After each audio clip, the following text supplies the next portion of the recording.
Hi guys, Gordon Hanks here with Team Hanks of Berkshire Hathaway Home Services. We're your family of real estate professionals for Oregon. Today we're going to discuss dual agency, but before we dive into that, just in case you don't know who I am, I started in real estate about 15 years ago, and after that I got busy.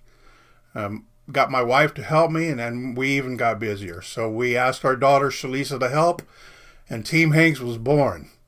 We've been blessed with a lot of successes in real estate over the years. We've listed and sold hundreds of homes, and part of the responsibility we have toward our clients is explaining the Oregon real estate contracts. Today we're going to talk about one very important element of the Oregon contract, and that is dual agency. In a nutshell, that's when one agent represents both the buyer and the seller in the same transaction. Before we get into that, we want everybody to have an opportunity to get in on this discussion, so you may want to tag somebody you know. This is a very broad-based talk, and it pretty much everyone should hear it. As always, we appreciate the hearts, the likes, and the wow faces, so feel free to comment as well as even on the YouTube rebroadcast. If you have questions, please ask away in your comments. We will get back to you one way or another. Now let's get to it.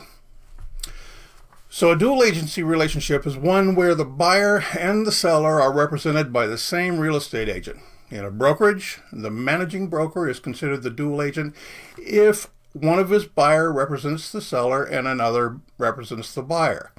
A client is supposed to understand dual agency with his agent's help and from reading this document. This is an Oregon real estate initial agency disclosure pamphlet. Now, by Oregon law, this pamphlet is supposed to be given at first contact with any potential buyer or seller. And it doesn't matter how that contact is made. If it's by phone, internet, in person, by pigeon, the law still remains the same. Now, right off the bat, you can see a problem here. An agent might think he has fulfilled his obligation to the law by attaching a URL link to his document in his email signature. But has the client opened it and read it? Does he understand it? The same problem exists if I actually put it in the hands of a client. Is he really going to read it? Is he going to understand it? I'm sure that every agent makes an attempt to sit down and explain the contracts with their clients. But in that short conversation, have we done the client justice with regard to understanding dual agency? Sometimes I wonder. That's why we decided to make this a point of discussion in our series of videos directed to new clients. Now, I got to tell you, on a personal level, I do not particularly like this dual agent law. In my humble opinion, it puts too much pressure on the real estate agent and seems like it's biased to the seller side. Now, there's times when the dual agency might seem like a good idea. One example would be when you're working with a bank-owned properties. And that's because in a bank-owned transaction, the buyer is going to sign a document that acknowledges the transaction is biased to the seller's side. That document says the bank knows nothing about this property, and the buyer is buying at his own risk. Usually they'll add a statement that says the buyer's only recourse of action is to get his earnest money back. And you will be required to sign that document or you won't be allowed to put an offer in on this property. That's bank-owned properties. The seller holds all the cards in that case. The buyer knows his risk. He knows it's a one-sided transaction. He knows the deal is biased toward the seller's side. But if this is my listing and more than one offer comes in on this property and I have a buyer in a group of buyers who have put in an offer, I don't want to be a dual agent because I don't want the other buyer's agents pointing their finger at me saying I gave advantage to my buyer. If my buyer ends up owning that property, I'm going to look bad. We've turned down a lot of business because of this law. It's just something I prefer not to deal with. So I usually sub it out to another agent. There might be other scenarios where dual agency might work out, like close family members selling to each other, dad to the son, mom to the daughter. But I've seen deals like this go south in a big way, and I would not want to be the agent caught in the middle of a family feud. Bad juju. Some folks say dual agency will smooth things out in a transaction because there's less people to deal with. One less person to deal with in phone calls, scheduling, trying to get them to the table, trying to get them to a meeting. Now, I can see where it could smooth the deal out. I mean, it's kind of common sense. Unless the buyer or the seller start to think that that agent is biased to one side or the other.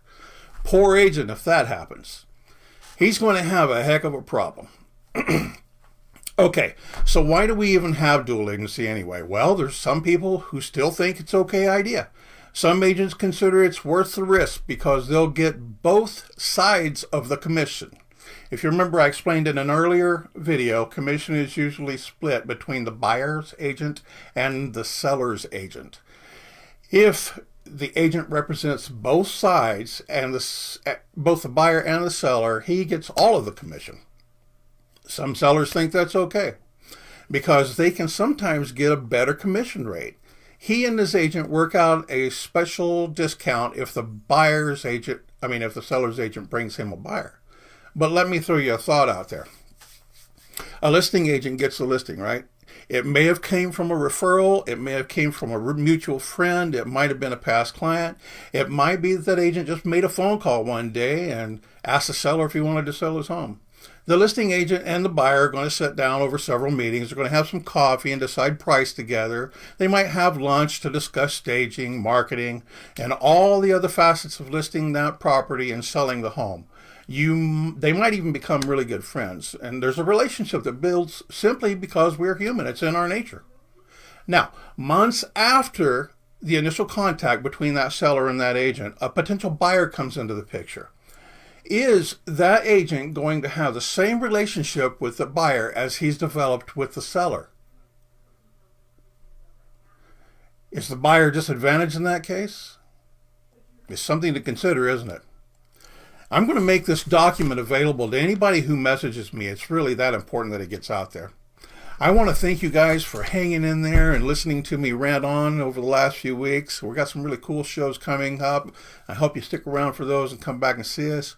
Please bump that like button on your way out. Come see us on YouTube. Visit us on hankshome.net. But above all, take care of yourselves. God bless, folks. Have a nice evening.